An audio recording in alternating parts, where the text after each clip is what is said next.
Welcome to NEET Chennai. இன்னைக்கு நம்ம வந்து ஃபிசிக்ஸில் எலக்ட்ரோமேக்னெட்டிக் வேவ்ஸ் இந்த டாப்பிக்கில் வந்து ஒரு கொஸ்டின்ஸ் பார்க்க போகிறோம். ஸோ இதில் பார்க்கலாம்.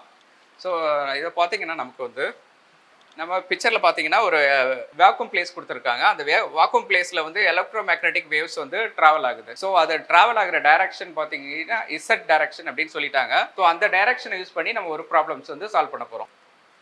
ஸோ இதில் பார்த்தீங்கன்னா நமக்கு எலக்ட்ரோமேக்னெட்டிக் வேவ்ஸ் ட்ராவல்ஸ் இன் வாக்யூம் பிளேஸ் அலாங் இசட் டைரக்ஷனில் ட்ராவல் ஆகுது. ஸோ அதோட வந்து ஃப்ரீக்வன்சி கொடுத்துருக்காங்க. ஃப்ரீக்வன்சி வந்து 30 மெகாஹெர்ட்ஸ்னு கொடுத்துட்டாங்க. ஸோ அதை ரெண்டையும் யூஸ் பண்ணி நம்ம வந்து வேவ் லெங்த்தை கண்டுபிடிக்கணும். வேவ் லெங்த் எவ்வளோ அப்படின்னு கண்டுபிடிக்க போகிறோம். ஸோ அதை பார்க்கலாம் அப்படின்ட்டு. ஸோ நமக்கு வந்து இசட் டைரக்ஷனில் வேவ் வந்து ட்ராவல் ஆகுதுன்னு சொல்லிட்டாங்க. ஸோ இதில் வந்து நம்ம எலக்ட்ரோமேக்னெட்டிக் வேவ் பொறுத்து ஒரு ரைட் ஹேண்ட் ரூல் அப்படின்னு ஒரு பிரின்சிபிள் இருக்குது. அந்த பிரின்சிபிளை பேஸ் பண்ணி ஃபர்ஸ்ட் வந்து வேவ் வந்து இசட் ஆக்சிஸ்ல, அதாவது கே டைரக்ஷன்ல வந்து டிராவல் ஆகுது. ஸோ நமக்கு வந்து இருக்கிற எலக்ட்ரிக் ஃபீல்டு வந்து இ வந்து மென்ஷன் பண்றோம். ஸோ அது வந்து இது வந்து இசட்ல டிராவல் ஆகுது அப்படின்னாக்கா அது வந்து எக்ஸ்ஆர் ஒய்ல தான் டிராவல் ஆக முடியும் எலக்ட்ரிக் ஃபீல்டு வந்து. ஸோ இ வந்து எக்ஸ்ஆர் ஒய்ல டிராவல் ஆகுது அப்படின்னாக்கா மேக்னெட்டிக் ஃபீல்டு வந்து பி வந்து அது வந்து ரிமைனிங் இருக்கிற அதோட இந்த இயோட பர்பெண்டிகுலர் டைரக்ஷன்ல தான் வந்து டிராவல் ஆக முடியும். ஸோ இதுதான் இந்த வந்து ரைட் ஹேண்ட் ரூல்னு சொல்றாங்க. இதில் நம்ம புரிஞ்சிக்க வேண்டியது என்னன்னு பார்த்தீங்கன்னா, நம்ம வந்து இ வந்து அலாங் த எக்ஸ் ஆக்சிஸ், இ வந்து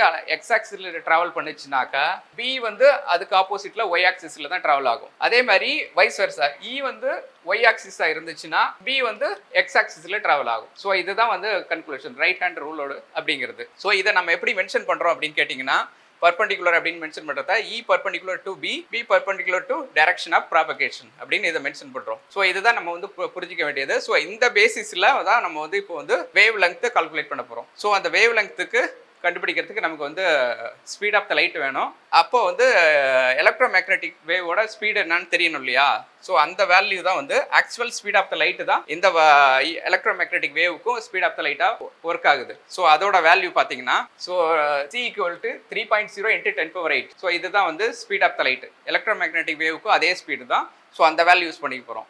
ஸோ நமக்கு வந்து தெரியும் wavelength, frequency and speed of light இந்த மூணுக்கும் உள்ள ரிலேஷன்ஷிப் பார்த்தீங்கன்னா லாம்டா = C/Fன்னு தெரியும்.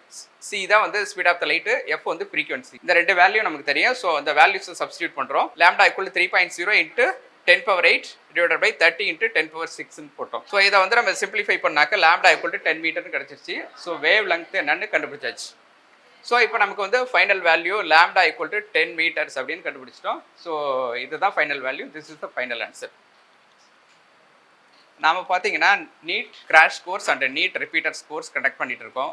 இதை பற்றி உங்களுக்கு கொரிஸ் அண்ட் டவுட்ஸ் கிளாரிஃபிகேஷன் நாங்கள் பண்ணுறோம். ஸோ நீங்கள் இந்த கொடுத்துருக்கக்கூடிய காண்டாக்ட் டீட்டெயிலை வந்து எங்களுக்கு நீங்கள் கொரிஸுக்கு கேள்வியாக எழுப்பலாம். So WhatsApp number, Instagram ID and location detail கொடுத்துருக்கோம். இந்த டீட்டெயிலை நீங்கள் வந்து காண்டாக்ட் பண்ணுங்கள். உங்களுக்கு ஆனால் கொரிஸ் வந்து கிளாரிஃபை பண்ணுவோம். Thank you so much.